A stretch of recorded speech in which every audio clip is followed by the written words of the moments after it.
So, ito na guys, ang texture ng mash. Good morning guys. So, I have leftover here guys na Oreo biscuits. So, ayan siya guys, oh. With chocolate filling. But we're gonna separate the filling, the chocolate filling, and I have 3 ripe bananas. This is leftover as well, and I have sesame seeds, which is you can choose or swap chia seeds or desiccated coconuts, but I choose this one for the healthier version. So gawin natin siyang dessert guys. So it's very easy, and I'll show you very soon para walang masayang na leftover na tulad nito. Ayan, what you can do for the leftover, right?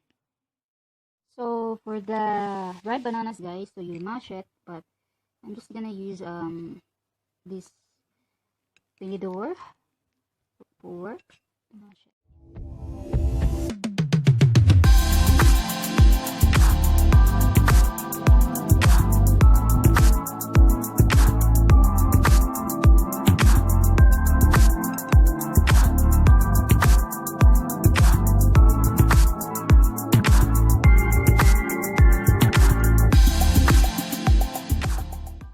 What happened na guys is I put the chocolate filling here and mix it with banana ripe. So you just mash it. Mash and mix it. Yeah. Ayan.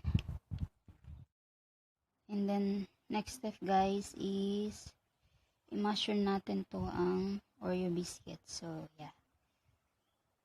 And mix lang ang lahat ng ingredients.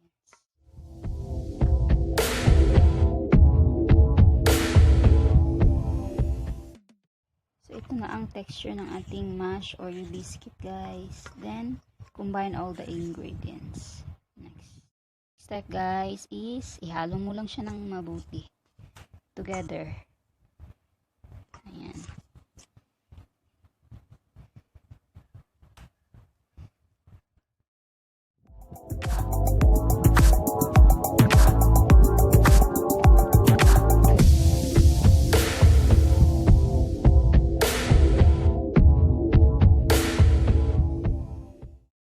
Guys, para siyang buchi ang kinalabasan, pero pwede siyang maging dessert. So ayan, coat lang natin ng sesame seeds. Ayan. So ayan guys, tapos ilagay natin sa chiller ng mga 10 minutes and then pwede na siyang kainin. So ayan.